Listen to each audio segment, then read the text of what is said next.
In 2016, my journeys took me to the capital of Indonesia, of Jakarta. I prayed before I got there, Lord, please use me. Please somehow use me. I only had a 12-hour layover. I didn't speak the language. I didn't know anybody. My plane landed at 8 o'clock in the morning, and my flight was to leave at 8 o'clock in the evening. I prayed. I just laid myself down on the altar of God. And thought, perhaps the Lord will use me. I'd just been traveling through Southeastern Asian countries for 30 days, and I was exhausted. I was just at the end of myself. So I started, I hopped on the bus, got down downtown Jakarta. I started to go see the sites, the monuments. They were all shut down. Each one of the monuments was shut down. There was a anti-terrorism thing. The whole city was kind of on lockdown. There were strings of police officers standing arm to arm as they kind of walked down the streets. I don't know what they were really doing, but, it was kind of like, wow, what's going on here? So I couldn't go to any of the monuments. And as I was just like, well, I usually just walk the cities. But as I walked, it was so hot.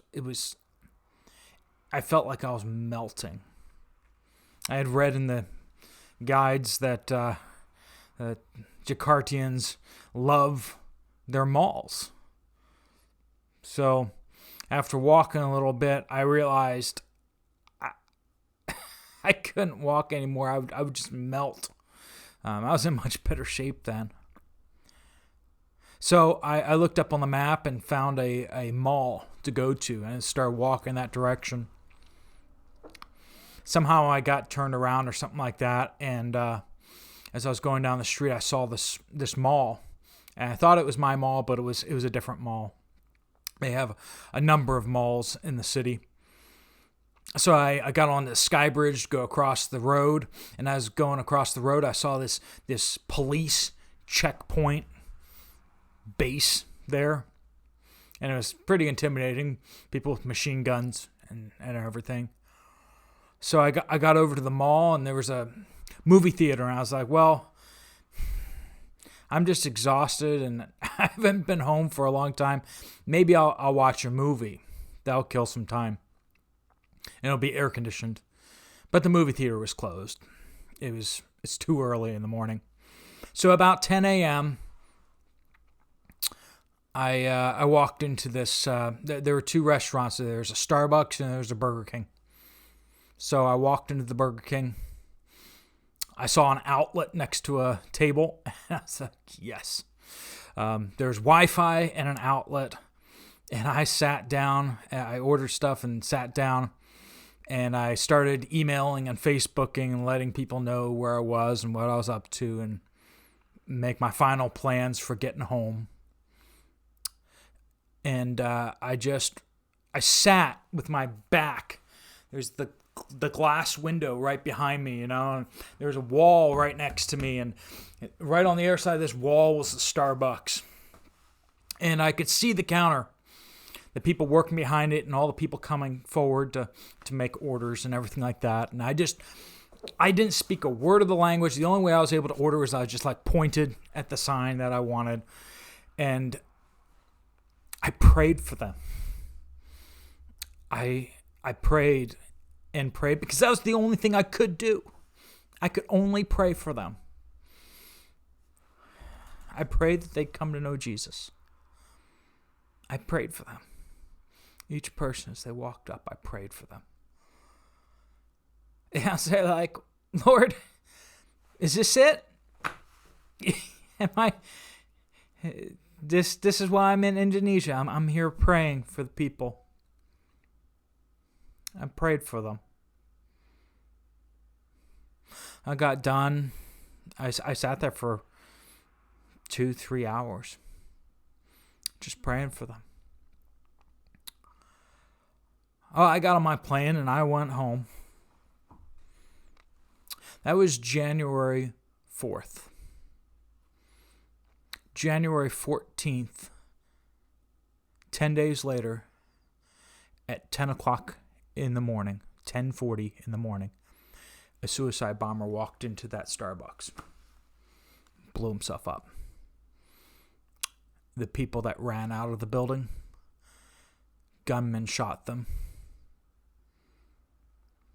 They grabbed a couple of foreigners and took them just behind me. Right out, I would have been able to see them, and shot them. They started shooting at the police station just down the street. And two of them, you can see them in the video, were right there outside that glass window, not 10 feet away. There was like this little tiny little bit of a road for one car to go, and then there was the parking spaces, and they were right behind one of the cars. They fought, and I guess one of them got wounded or something, and he was rigged with an explosive vest, and he blew himself and the guy he was with up 10 feet away. I didn't know that.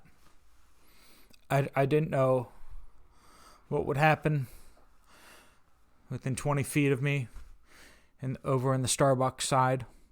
I didn't know that there would be a gun battle that would rage there in 10 days. I didn't know the terror that the people behind the counter would experience.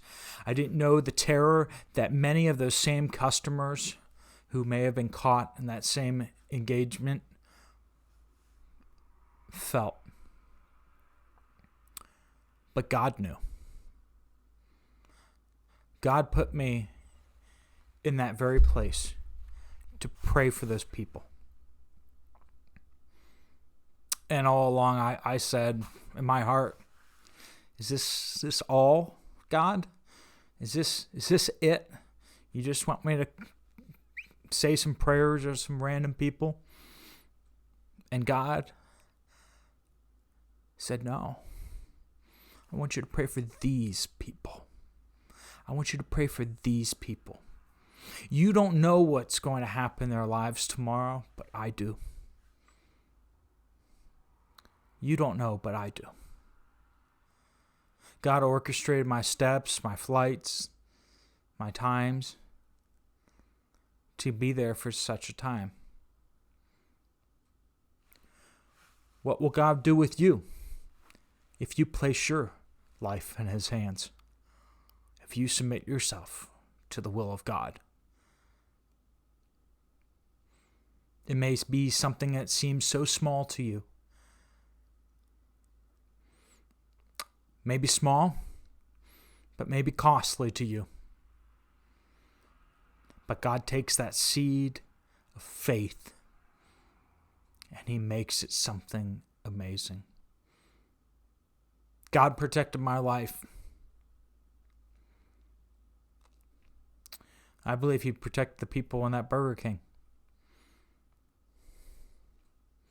Why didn't they walk into the Burger King and blow themselves up? Why didn't they toss a grenade into the Burger King? They were right there. They had explosives on them. Why didn't they attack the Burger King? They attacked the Starbucks. They attacked the police post. They were right in front of the Burger King. There was a glass window they could see into the Burger King, and yet they didn't. I don't know. But maybe, just maybe, God answered my prayers. The prayers that He put in my heart. The people He put before me. This is Mission to All Peoples, where we talk about faith to accomplish the mission that God has placed before us to make disciples of all nations, regardless of the cost. God bless you. Please hit the like and subscribe button if you haven't already. We're going to continue to make content like this, testimonies of God's faithfulness on the mission field, and what we've seen of God revealed.